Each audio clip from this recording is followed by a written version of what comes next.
Okay, so good day. So for today, we're going to discuss the geometric sequence. So this will be our lesson for weeks 3 and 4. No? So let's start with the definition of geometric sequence. So by definition, based on this, ang sabi dito, the geometric sequence, nakukuha daw natin siya.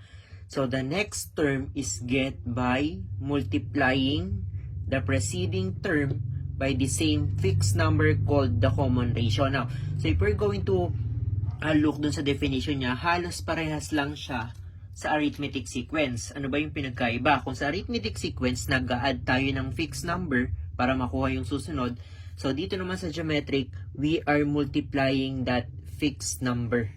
Okay? So, times naman yung operation na ginagamit natin.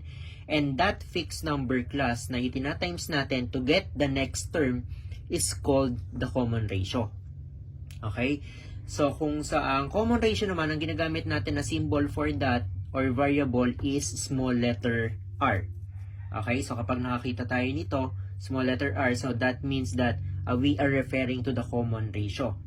Ano yung common ratio again? So, that is the same fixed number na i-multiply natin to get the next term. So, I have here examples ng geometric sequence. So, first, I have here 1, 3, 9, and so on. Now, so kung titingnan natin dito sa 1, 3, 9, di ba? So, ano yung same fixed number daw na i-multiply natin? Okay, so that is by multiplying 3, di ba? So, 1 times 3, so we get 3. 3 times 3, so we get 9. Right? So, itong 3 na to, positive 3, so that is what we call the common ratio. Okay? Now, so therefore, the common ratio of this one is 3. Okay? So, ang common ratio niyan ay 3. Now, so how about the second one? So, kung titingnan natin dito, negative 2, 4, negative 8. So, in this case, dito pa lang makikita na natin class na ang common ratio niya should be a negative number. Okay? So, paano siya naging negative number? Kasi, yung sign niya is alternate. Negative, positive, negative, positive, negative, positive. Kapag ganun yung sign ng each term ng geometric sequence natin, automatically negative yan. Tapos tingnan na lang natin, 2 para makuha yung 4, siya times sa 2. So, ibig sabihin, negative 2 yan. So, 4, nakuha yung 8, so times 2, ibig sabihin, negative 2 yan. Negative 2 times negative 2 is positive 4.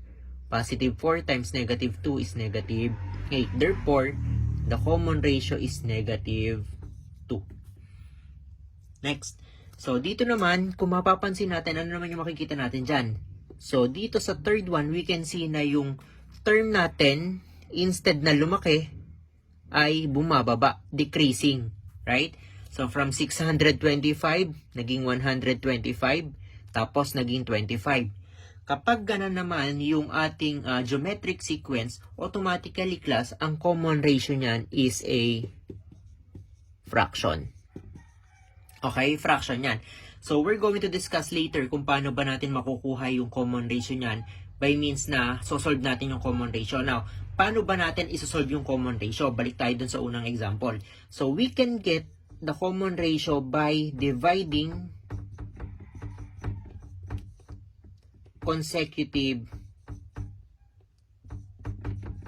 terms. Okay? Magdi-divide tayo ng consecutive terms. So, kung dun sa arithmetic sequence, nagsasubtract tayo ng magkasunod, dito naman magdi-divide tayo. Any consecutive terms, pwede tayo mag-divide. Okay?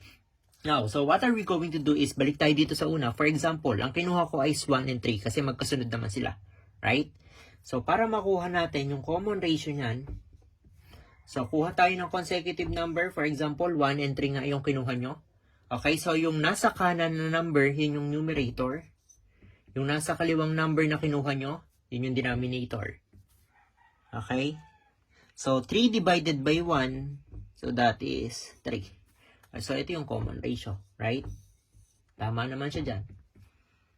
Next. So, dito, kuha tayo ng, for example, ito naman yung kinuha natin na consecutive number. 4 tsaka negative 8. So, let's divide. R is equal to, ano yung nasa kanan, yun yung nasa taas. Ang nasa right side is negative 8. Divided by 4. So, negative 8 divided by 4 is negative 2. So, ang common ratio natin is negative 2. Third, dito natin siya kunin. Kuha tayong dalawang number. Now, in this case, mas gusto ko tong 25 and 125 kasi mas maliit yan. Okay? So, ang nasa kanan, 25. Ang nasa kaliwa, 125. Now, so, pwede ba nating i-divide yung 25 and 125? Okay? So, possible siya pero magkakaroon tayo ng decimal na common ratio. Now, so in this case, hindi na tayo magde-decimal na common ratio instead of that. So, kapag hindi natin pwede siyang i-divide, just like this one, ito kasi ay 3 divided by 1, pwede, di ba? Negative 8 divided by 4 is negative 2. So, possible ding ma-divide. So, that is negative 2. So, in this case, kasi 25 and 125, hindi tayo makakakuha ng exact na number or whole number dyan. So, what are we going to do is, we will just simplify them. Okay, so si-simplified na lang natin yan. So, 25 and 125 are both divisible by 25, right? So, this will become 1. This will become 5. Okay, so tapos yan, ito na yung magiging common ratio mo. Therefore, the common ratio is 1 over 5. Okay, so yan naman yan.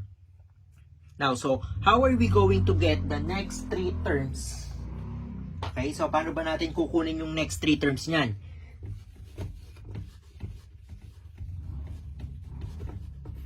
So, what are we going to do para makuha natin yung next 3 terms since alam na naman natin yung common ratio? Okay, so since alam na natin yung common ratio dyan, so we will just continue. For example, continue na lang natin yan na i-multiply dyan. So, para makuha natin yung next 3 terms, so we have 1, 3, 9. 9 times 3 is 27.